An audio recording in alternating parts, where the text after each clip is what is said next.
I've got now the great pleasure to introduce our next speaker, Giuseppe Penone, Italian artist and sculptor living and working in Italy. He began to exhibit his work in 1968 and is one of the great protagonists of the Arte Povera group. His actions, very often in dialogue with those of nature, give shape to materials, giving them fantastical appearances. The tree is very important in his work. The tree considered by Penone the first and most simple ideal of vitality, culture and sculpture. Penone has exhibited all over the world in many documentas, 5, 7 and 8, will be part of the next documenta, also in the 52nd Venice Biennale. And I'm very, very delighted that we can here continue our interviews with a conversation about Giuseppe Penone's garden. Very warm welcome to Giuseppe Penone.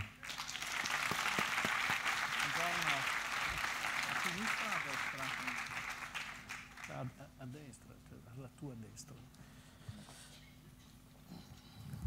Thank you so much. I think I need a microphone. Thank you so much for, it almost works without microphone. Thank you so much for accepting to be Speak here. in English.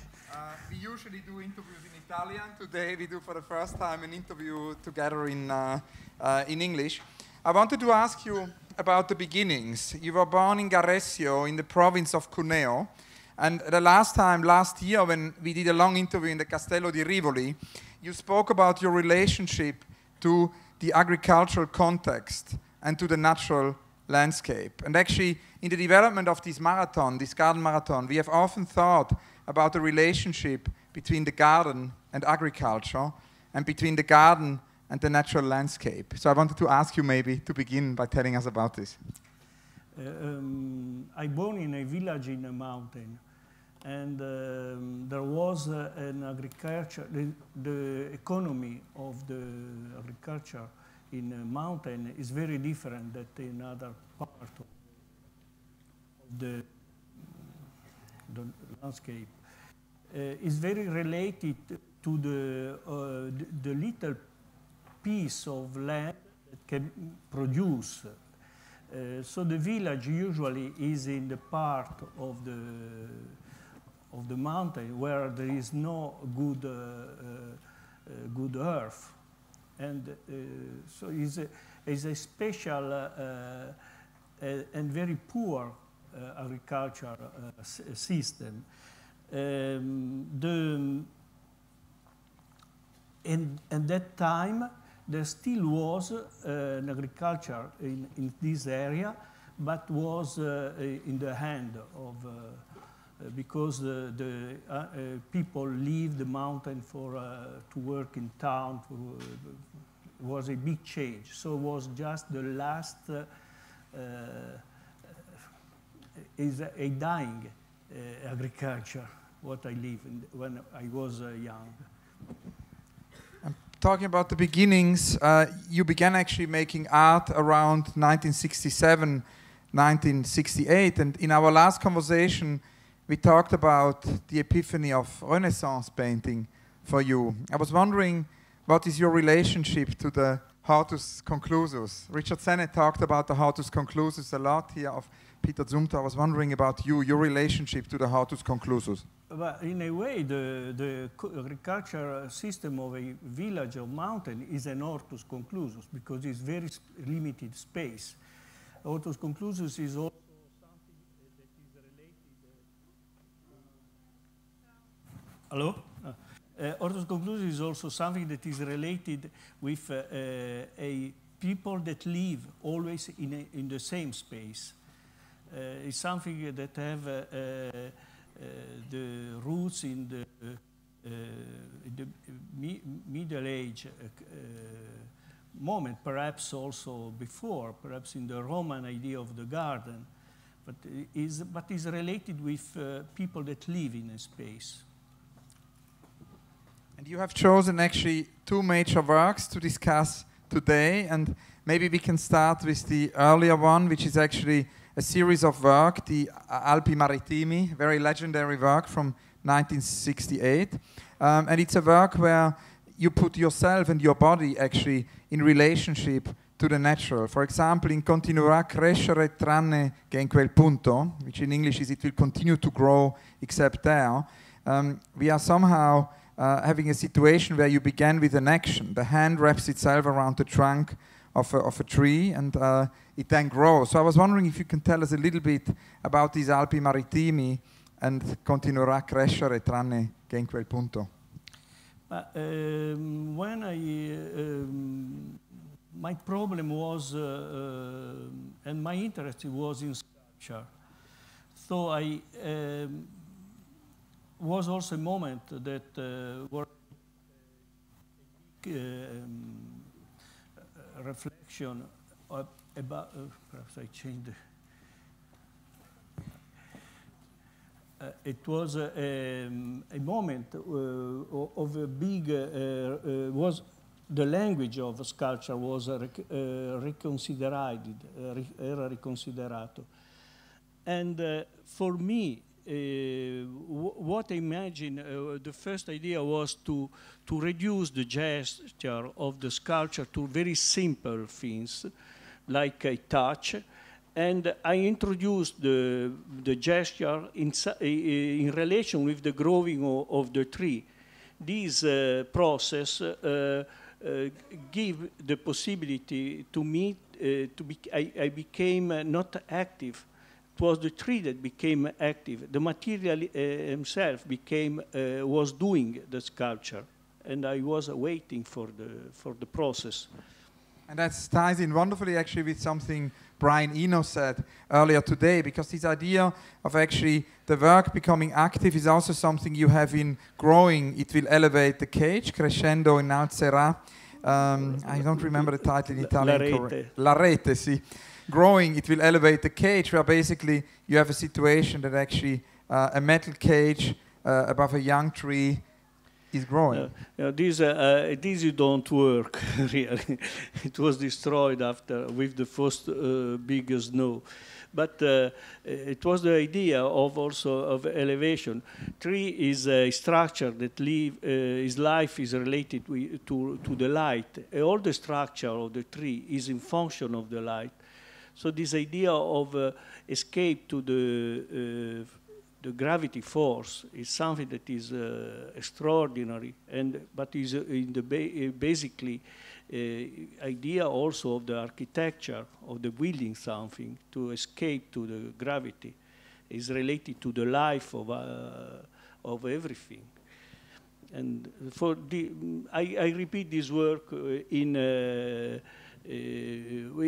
another context. Perhaps we speak later about this piece. Memory is a topic which comes up a lot in this marathon, memory in relation to gardens. And you have written in your wonderful texts, in your wonderful writing about the garden, the following quote: "The garden begins when a man tramples the soil and enters the space of the plant, the mineral. His action is fixed on the ground, and the lowermost realities that his step has encountered memorize his presence." Now, in your work, l'albero ricorderà il contatto, the tree will remember the contact, as well as in the work we already discussed, in the continuerà a crescere tranne che in quel punto, this question of memory is very important. So I wanted to ask you to maybe tell us a little bit about the importance of memory in your garden. My garden is a sculpture, so the memory is important. But every gesture that we produce in our life give the possibility of the memory. The problem is the time of the memory.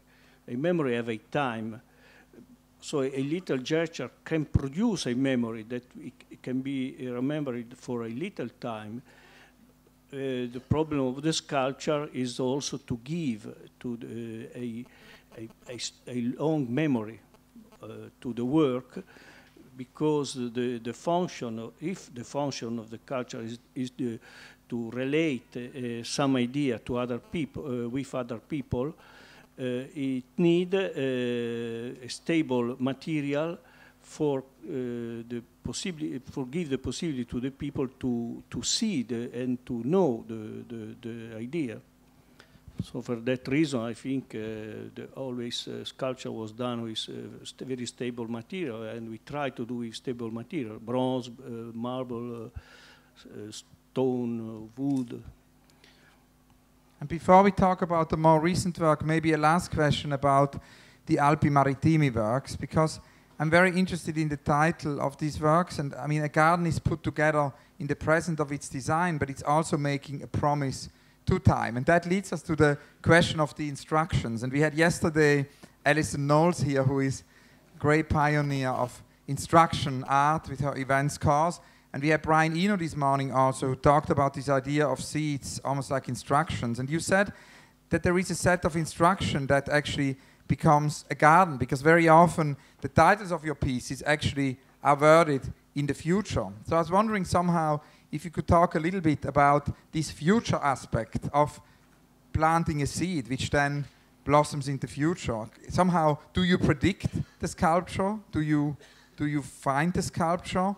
Or could one say that you wait for the sculpture to occur, a little bit like we wait for a garden?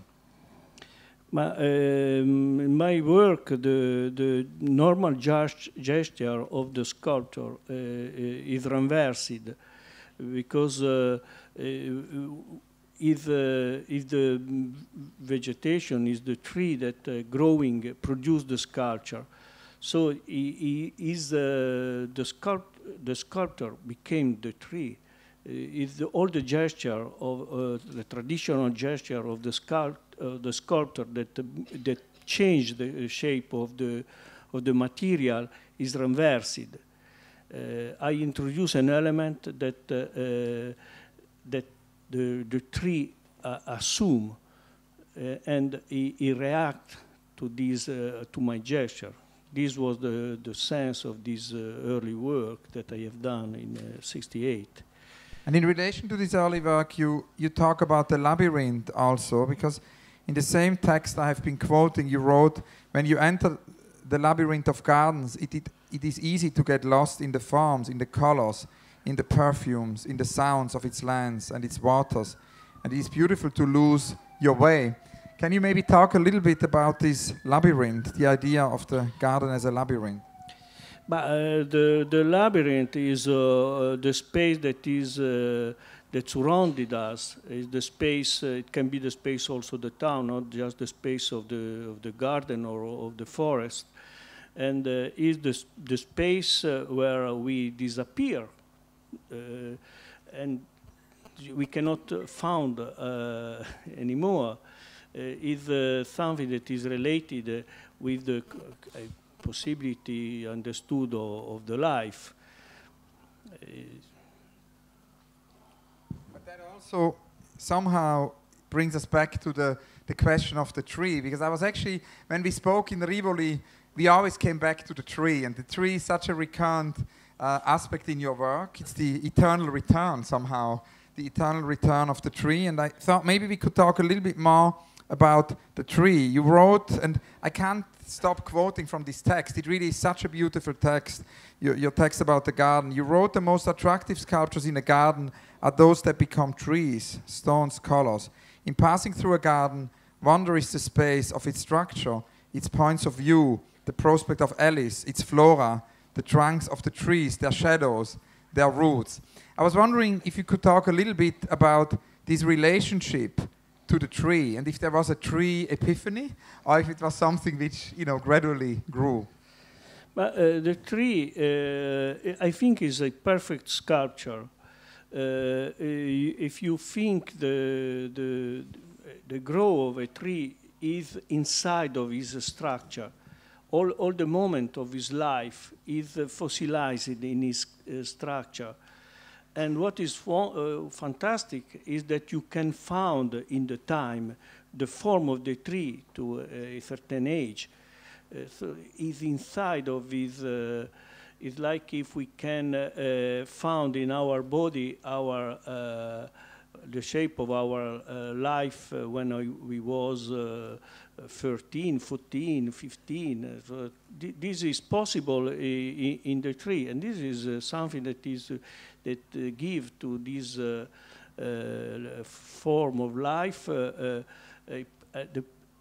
in my opinion, the perfect idea of the sculpture and of the scultore, della scultura e dello scultore, both.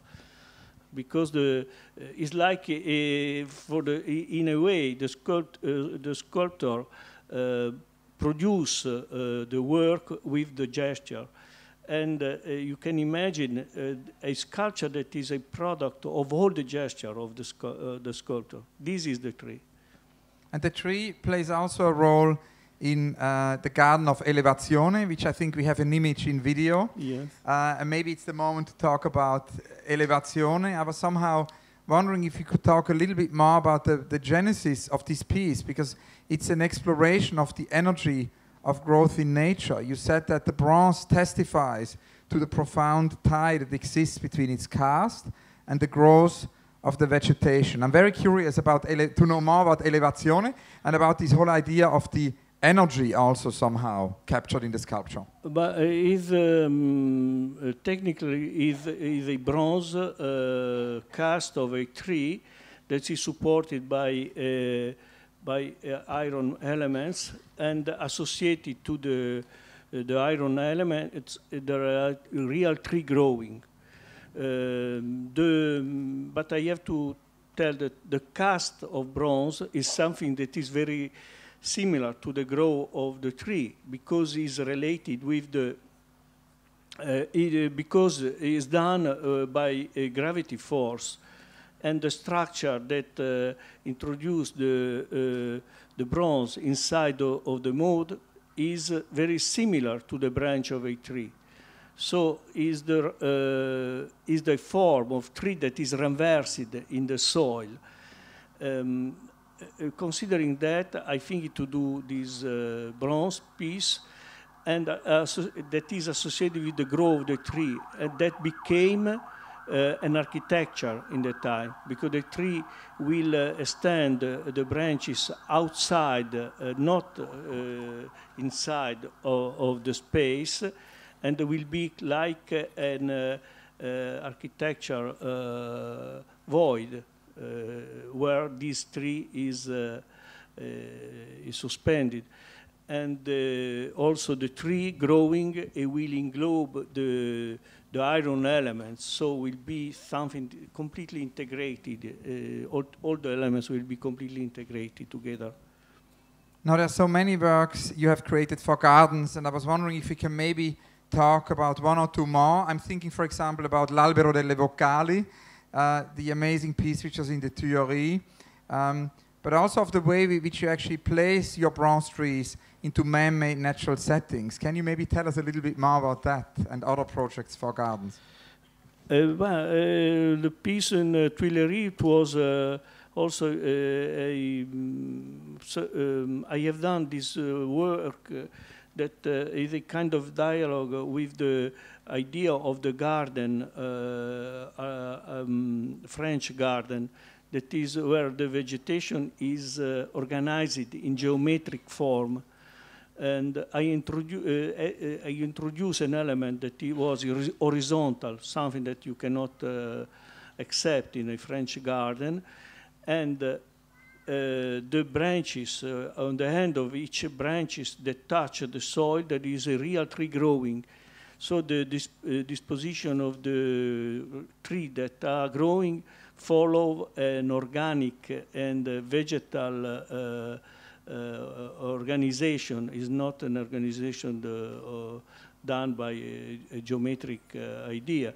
So it's an element of that have the logic of the vegetal, that follow the logic of the vegetal, that is for looking for light.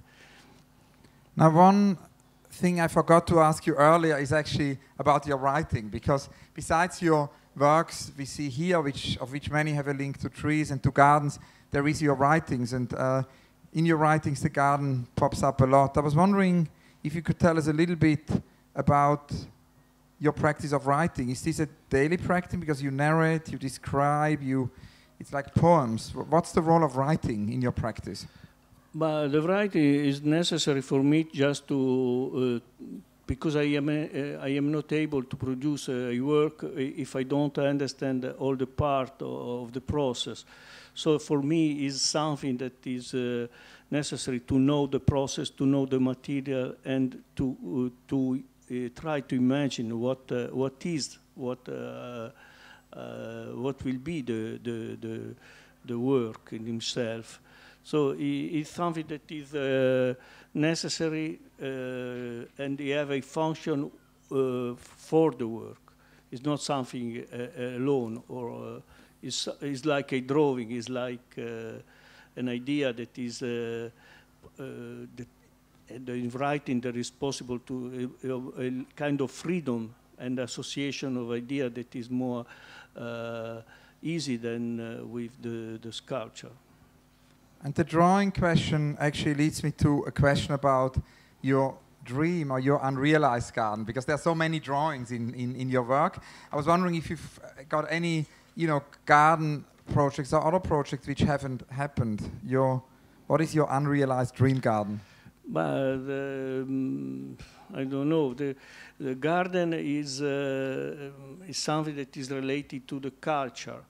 The culture is something that is related to la conoscenza. So for some people, you can recognize. Some people can recognize culture just in a little space. For other people, they can recognize culture in a larger space. So, for example, when you go in a wood, you can understand if the plants that are in the wood are planted by man or are pre-existing or is nature. This is a possibility also to think on the landscape in terms of culture and in terms of garden.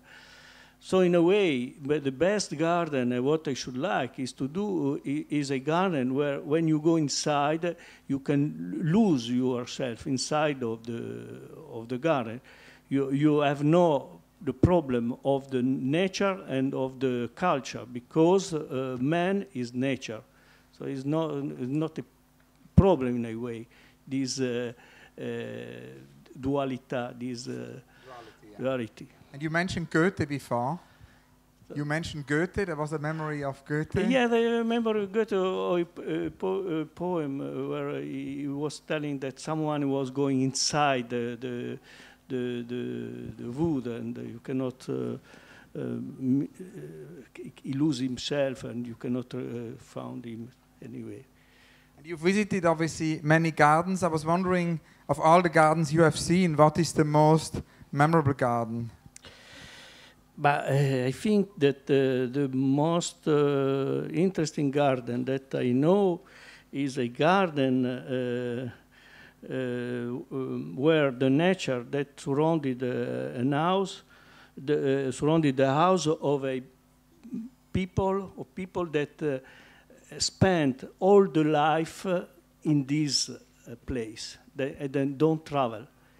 This was visible until the 50, probably in some place in the world. Today is very difficult, but to spend all the life in a place give a kind of sensibility, and also imagination in the nature, in the elements that is charged with emotion, and this is the best garden. Giuseppe, molto grazie. Thank you so much.